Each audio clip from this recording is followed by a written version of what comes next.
So I was asked to, or Devin and I decided that I would, to accompany the module, I would talk a little bit about aptitude by treatment interaction. And they made me promise that I would talk, because Devin and Chris Lemons know me well, they made me promise that I would talk for no more than about 45 minutes. What we have here in very abbreviated, cryptic form is enough material for, for me to spin out three sessions with folks, 3 classes. But so what I'm going to do is I'm going to go through this relatively quickly, because I will try to keep to about 40 minutes or so. And I thought a little bit about how to do this. I do want to talk, this is about aptitude by treatment interaction, okay? So I'm going to talk with you about what that is and why it was important, and then wasn't important, and now is potentially important again. But to do that, or the way I've chosen to do that, is to talk with you a little bit in terms of the history of part of special education. I thought that that might be of some interest to you. How many of you are more interested in BD than LD? How many of you are more interested in LD than BD? And there are some non-committed, which is fine. So I'm going to talk more about LD, okay? But there's a lot of relevance for those of you who are more interested in behavior disorders. And we're going to kind of go through 5 decades in 40 minutes. So before the 1960s, there were really a very small number of categories of exceptionality. In CEC today, if you go to their website, you can find, you know how many categories of exceptionality? Want to guess? I think it's about 17. But then, 1940s and 50s, into the 60s, early 60s, it was mainly, if you were a kid with a disability, you had mental retardation, you were blind, you were deaf, or you had some physical impairment, typically cerebral palsy.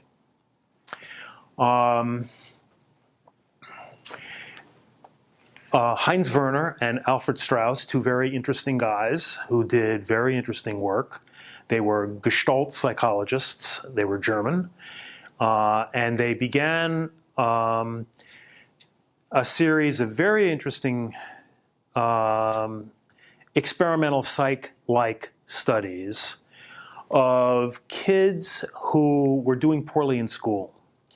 And the inspiration, or an inspiration for their work, was work that a guy named Kurt Goldstein did in the 1940s. Goldstein was a neurologist, and he was working with wounded World War II veterans who had come back to the United States with head wounds.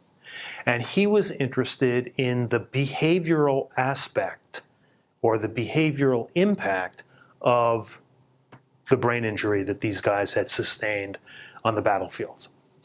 And without going into detail, Goldstein suggested that irrespective of where in the brain the injury had occurred, there was this recurring and reasonably constant across soldier effects on their cognition, their perception, and their social emotional status. And so this work intrigued Werner and Strauss, and they wanted to see they wanted to pursue the idea of behavioral aspects of brain injury, behavioral correlates of brain injury in children. And so they came up with a set of criteria by which they would determine whether kids had brain injury or not. Now, by today's standards, these criteria are laughable. Okay, so in some cases it was, a kid falling hard on her head and having headaches. In other cases, it was more dramatic. A kid falling out of a tree on her head and bleeding from her ears. But almost in every case, this is pre, MRIs and neuroimaging of any sort, however primitive, and it was all circumstantial. The criteria was all circumstantial evidence. But they did a series of studies, and the studies themselves are, if you can ignore the inclusion criteria, the studies themselves were very, very interesting. And the studies, they claimed, showed two groups of kids. Those, keep in mind the lexicon of the 1940s and 50s, those MR kids with apparent brain injury and MR kids without the brain injury.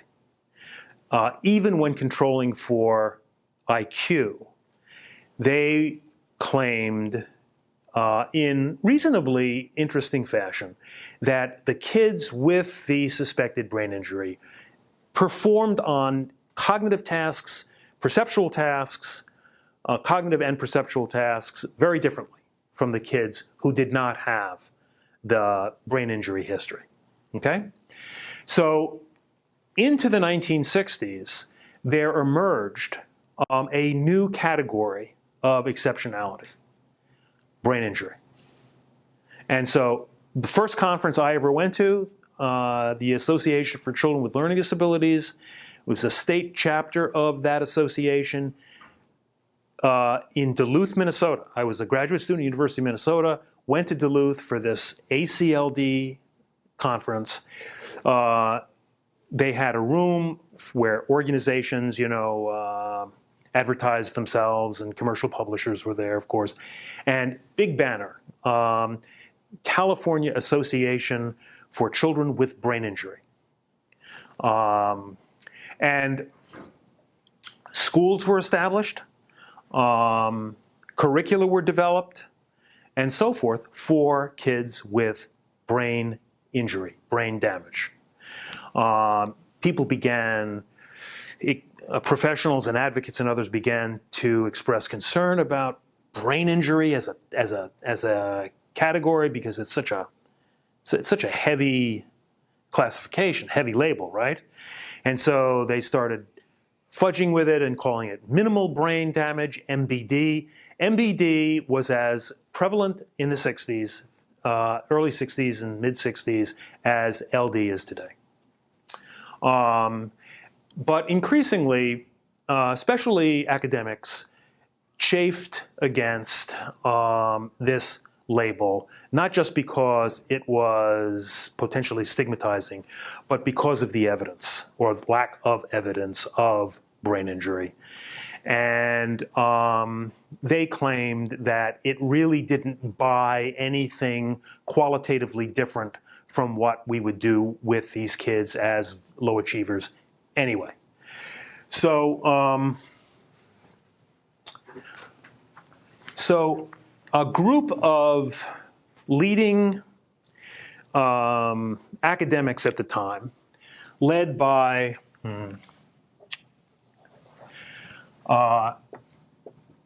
Samuel Kirk, Jeannie McCarthy,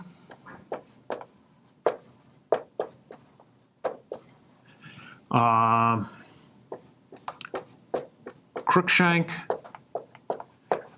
Frostig. Any of these names ring a bell? Probably not. And others. These were all very big names in special education. Mental retardation, emerging learning disabilities in the 1960s and 70s. And these guys developed something called, well, okay, let me do it a different way. All of these and many others said, we have to get beyond brain injury. But they bought into the idea that what was causing that kids with mental retardation probably did differ in their cognition. But it wasn't brain injury versus non-brain injury. It had to do more, they said, with variations in multiple cognitive processes. Okay? And what they used to try to explain their position was something called the Osgood Information Processing Model, or the Osgood model. A simplified version of the Osgood model looked like this.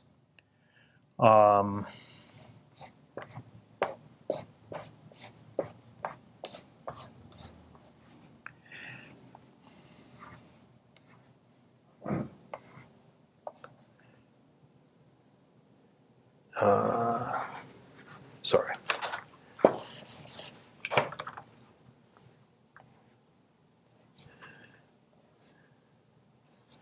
So the 5 phases: input, output, in between associations. And connecting input and associations was decoding, and connecting associations with output was encoding. So the model, the process of information processing was input, decoding, associations, encoding, and output. And so to put flesh on this, input meant, is a given child sensorially intact? Does the kid hear, see, and so forth? Are the kid's senses intact? If so, how does the kid break down the incoming information? How does the kid begin to organize, make sense of the incoming information? Okay, so here, these guys and others would say, visual discrimination would be a task that would test decoding. Figure ground would be another. And I can't remember what the name of the other, completion. So visual discrimination would be, here's the standard, find it here. The kid would have to look at the standard and then look at the options and point to the figure there. Figure ground, you know what figure ground is, right? You have to distinguish between a figure and the ground. And you can play with that in lots of very interesting ways. And in order to focus on the figure, you have to suppress the ground. And lots of kids can't do that, or can't do that well, or can't do that consistently. So there's variation in performance across kids. And then completion has a part whole. So a kid would be given a figure and asked, what's missing from this figure? This ear is missing. Associations asks the question, given that the kid is sensorially intact, that the kid can decode and when I talk about information, we're talking about visual information, we're talking about auditory information, we could be talking about kinesthetic or haptic. This asks, can the child associate or bring to bear in the present what she has learned in the past, to make sense, to make added sense, to give added meaning to the incoming information. You understand what I'm saying? If you don't understand, if I'm unclear, just let me know. So this is associations, bringing the past to present to make better sense of the incoming information. Encoding has to do with formulating a response to let the examiner know, or whomever, to know that we understand the information is making sense to us, and output refers to the physical act of showing somehow, through speech or physical gesture or something, that the kid understands. Okay? So in simplified version, this is the Osgood information model. And this was the engine, so to speak, that, propelled forward a whole host of, at the time, very, very well-known assessments and remedial programs.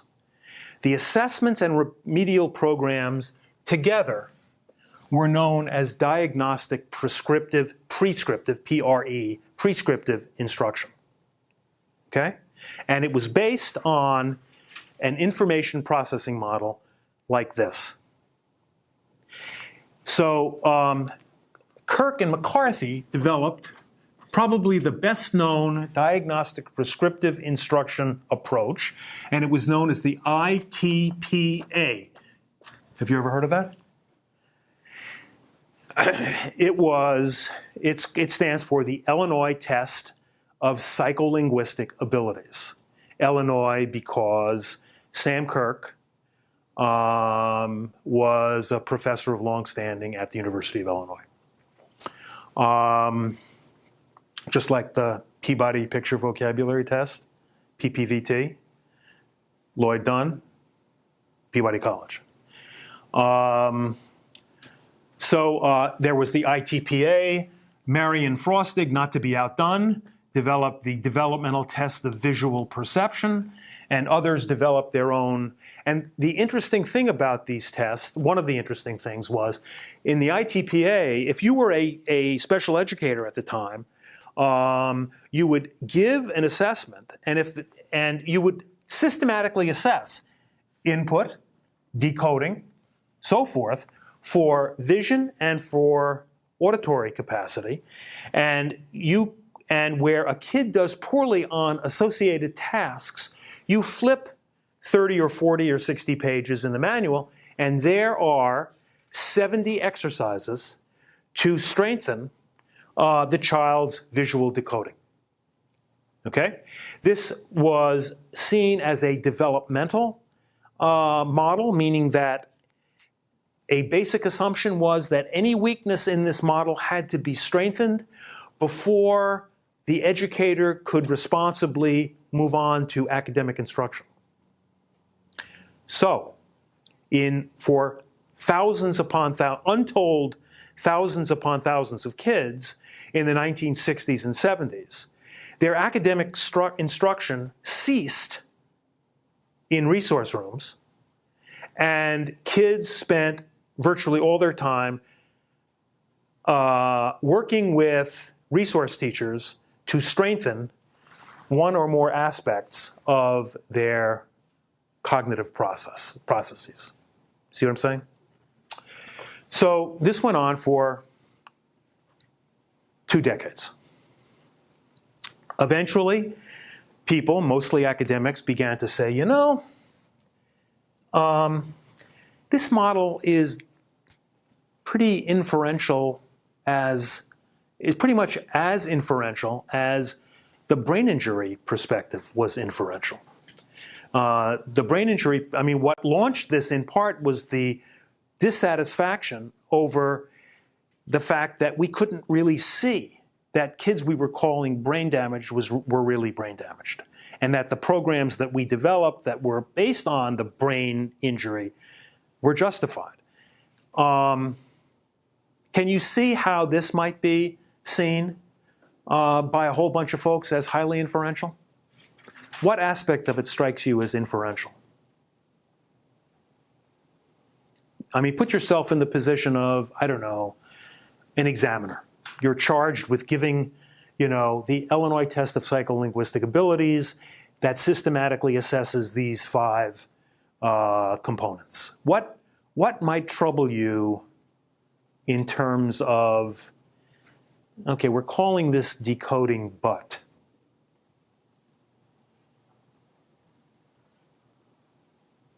just seems like some of those tests don't really have anything to do with academic growth.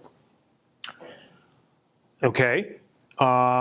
We don't know for sure what their relationship is with academic growth. What else? I would also question, it's sort of like these are all latent variables because we can't really actually identify what is classified within that second step of this. And so we're assuming these three things get at that. It's sort of building off of what Nina just said. But who knows if there are missing pieces? And then also we're making the assumption that those pieces play into the whole system in a way that would meaningfully affect the way that a kid is working through that. Okay.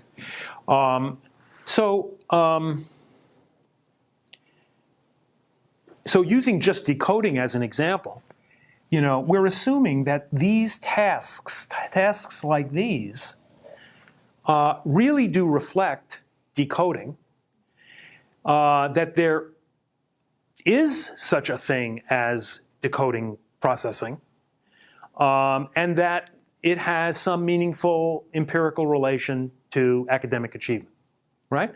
So is there anything here that's not inferential in this simplified version of the model? Output, because why?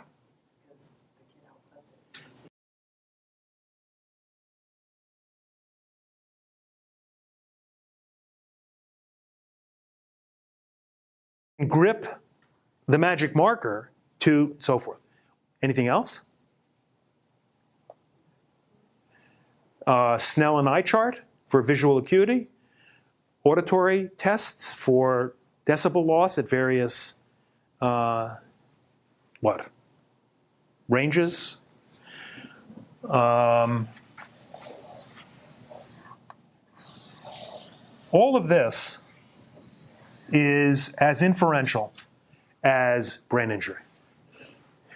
So in a sense, and I don't mean to put these people down because they were well-meaning, they were industrious, smart people, limited by some knowledge that they had at the time, but these folks ended up with a solution that was marred by the same problems that, that inspired them in the first place to come up with a solution, brain injury. This and brain injury shared a very high inference problem. Okay, so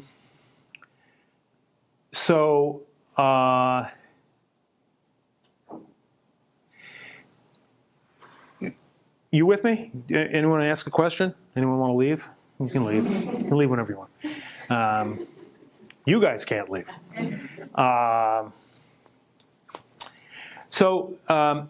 People began referring to this derogatorily as aptitude by treatment interaction. Okay? John Lloyd, who's a friend of mine, wrote an article in the Remedial and Special Education in 1984 or 86, in which he, explained aptitude by treatment interaction and went on to try to make a case that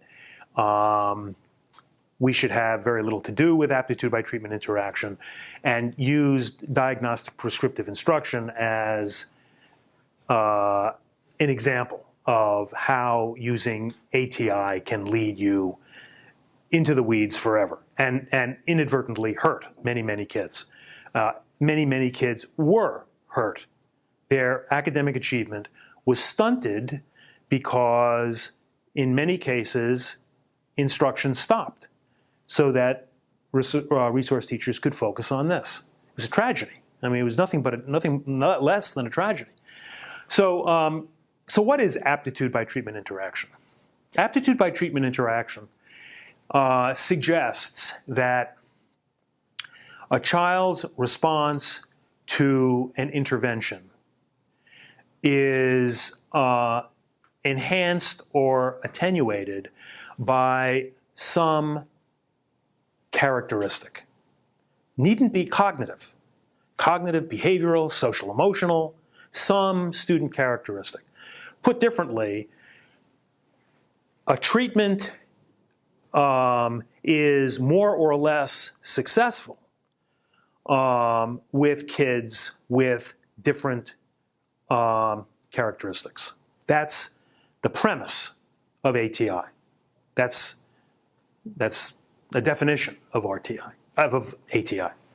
So here we have an example that John Lloyd gave in his remedial and special education article. So this is science achievement, low achievement to high achievement. Here we have students who he called logicians. These are logical analytic, kids with a logical analytic proclivity, okay? They're good at analyzing stuff. They like analyzing stuff. And here are students he calls artists. These are more intuitive students, okay? So they both have strengths in this, made-up example. The strengths are different. And here we have two forms of delivering scientific knowledge. Through a laboratory, through experimentation, where kids are actually doing studies, versus lecture. And so let's say a study was done, and both groups got both forms of instructional delivery, and we ended up with a figure like this. What does this figure tell you? Can you interpret it for me?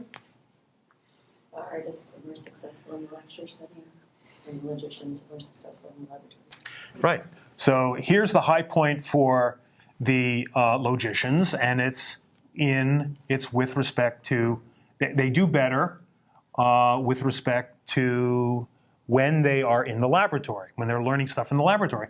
And conversely, or differently, artists do best or better when they're in a lecture situation. And so we have an interaction between instruction and student characteristics.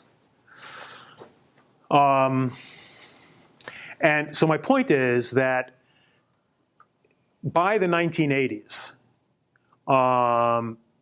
through today, aptitude by treatment interaction is viewed very negatively by many academics and others, policy people and others, because it is so closely associated with diagnostic prescriptive instruction.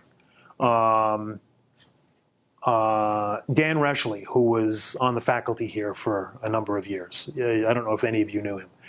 He, in his writings, he would really come down hard on aptitude by treatment interaction because it had failed so miserably in the form of diagnostic prescriptive instruction.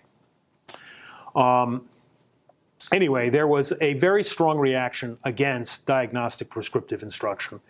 And it's interesting because if you get into the history of it, the reaction was among both cognitivists and behaviorists. And they had very different reactions, as you might expect. The cognitivists, people like Frank Valentino at SUNY Albany, and Joe Torgeson at Florida State, and Don McKinney, and Lynn Fagans at University of North Carolina, Chapel Hill, all had different, so for Frank Valentino, he said, we need to focus on linguistic deficits. This was more of a kind of auditory, visual, perceptual, motor approach. He said that completely misses the role of language. And language, and its language processing and development that has much more to do with whether kids are higher or lower achievers.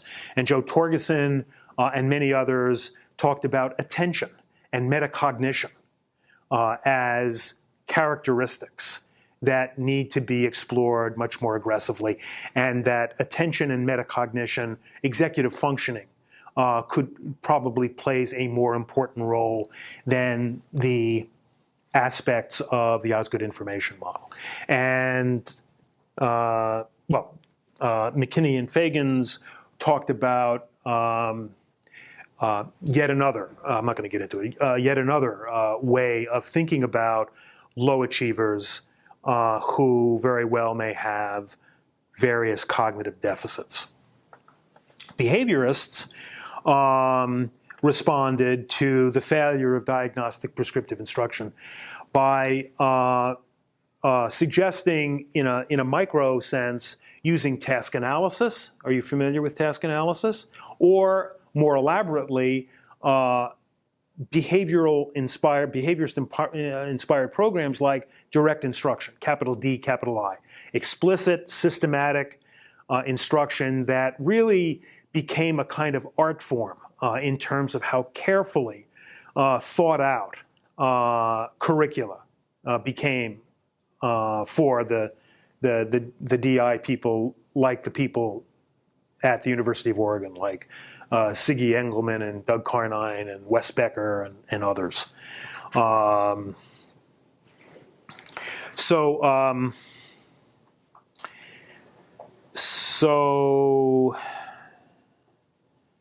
now we're this time frame, the reaction against the diagnostic prescriptive instructional approach, brings us into the 2000s. And then something interesting happened, okay? Now this is my own idiosyncratic take on the history and the sequence. Someone else doing this might have a very different take. But my take is that something very interesting happened in the early 2000s.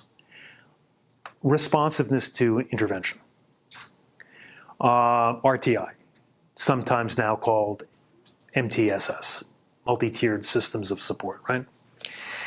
RTI, I'm not going to get into a whole thing about it, but RTI was put forward by people who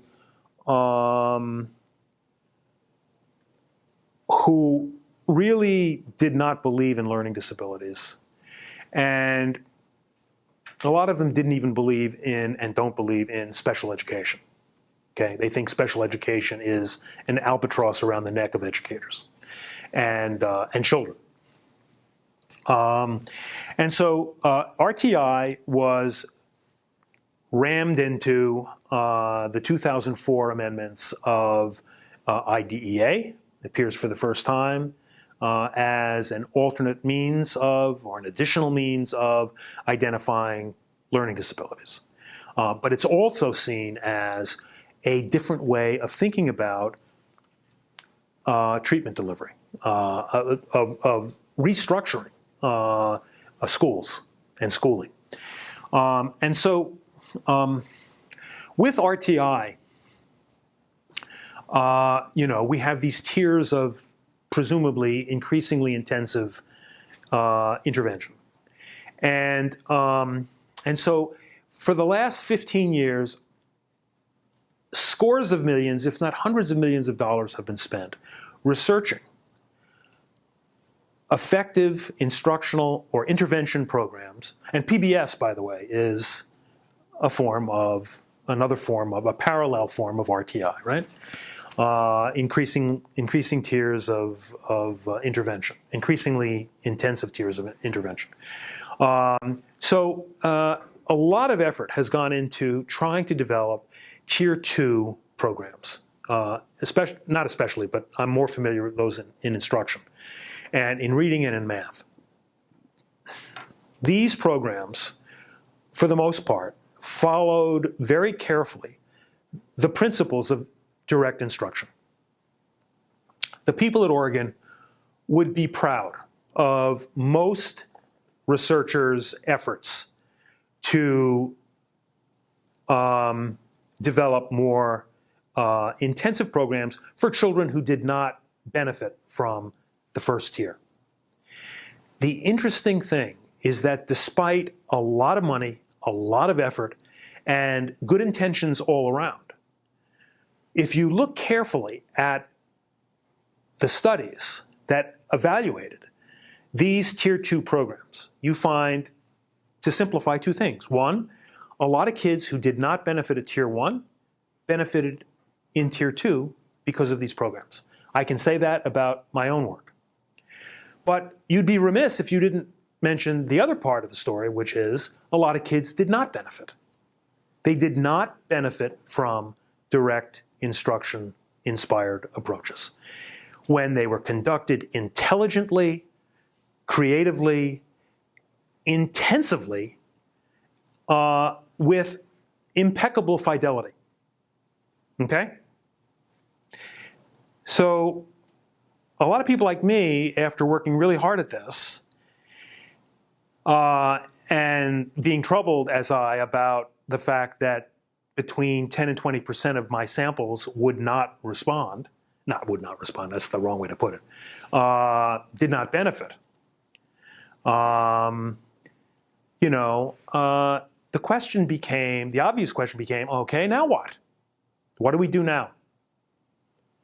Direct instruction is great. It has its limits. We have to recognize it has its limits. Exactly why? I don't know. But it's got its limits. Behaviorist approaches have their limits. It's not to denigrate that approach. But we need something more. So,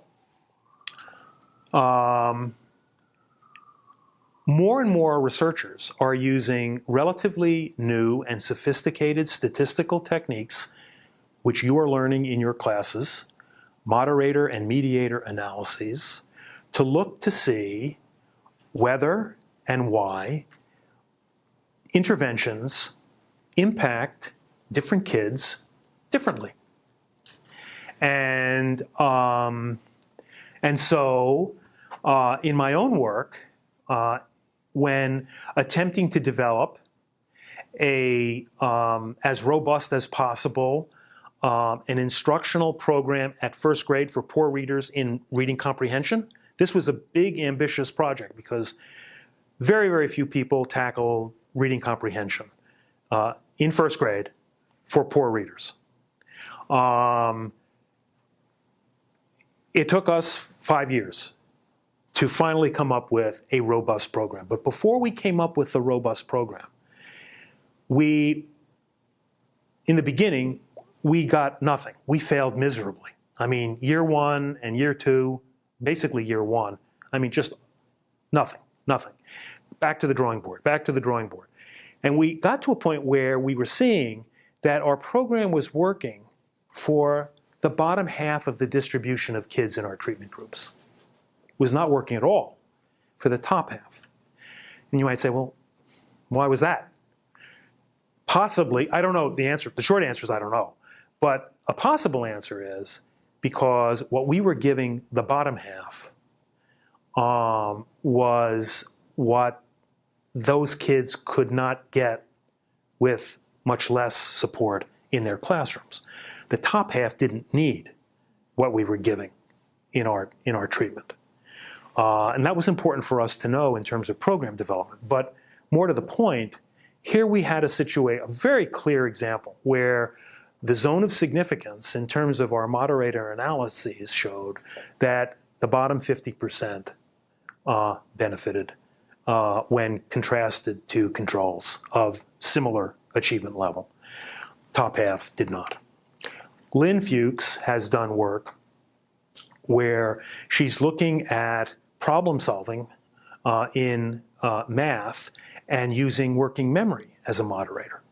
And in published work, she was able to show that being strong in working memory had important implications in terms of what kids could and could not do. So I think we're going to become increasingly good. That is to say, we're going to become increasingly successful in producing interesting connections between student characteristics and their academic achievement, and we're going to be able to describe increasingly complex and potentially helpful connections between which student characteristics seem to accelerate or attenuate performance when given a certain treatment. Now, is that ATI? No. If you think about it, it's not ATI, but it approximates ATI. It creates hypotheses. It gives us suggestions for how we might differentiate our instruction for kids with a certain set of student characteristics. You understand what I'm saying? So I would argue, I am arguing, that declaring the death of ATI is premature, and that ATI is a notion that we should reacquaint ourselves with, and I think that there is a decent possibility, because now we're more savvy. We know a lot more. Content-wise, substantively, we know a lot more, and methodologically, we know a lot more than we did in the 1960s. I mean, this approach was naive. Okay, I mean, it's easy to look back in history and say, oh, those people, they were in the dark ages. This is a product of the dark ages. These guys were smart. They worked really hard with what they had, but it didn't work, and it was, as I said, it was really unfortunate. All right, so I'm almost done. And this is probably too much to put on the table, but there are a lot of folks who look at ATI and see it as I think see it incorrectly for an entirely different set of reasons. They say, these are special educators who say, look, ATI is a general education issue. It's not a special education. Special education ideally should be what? It should be one-on-one, and it should be individualized. ATI is not an individualized approach, or it's not an approach. It's not an approach to come up with treatments for literally individual kids. It's an approach to work with specified groups of kids. I would say to you that ATI is sort of midway between whole group instruction at Tier 1 and what we would hope would be individualized, truly individualized instruction, like in data-based individualization at Tier 3 or Tier 4, whatever your tier structure is. ATI is in between. It begins to break down the whole group in Tier 1 into meaningful subgroups that have certain important characteristics in common, and the idea is to try to find interventions that work for that group. Okay? So you can be a supporter. In principle, I am a supporter of ATI, while at the same time believing very strongly that for some number of kids, only something like data-based individualization is the way to go. Questions, comments? I think I did pretty well in 45 minutes.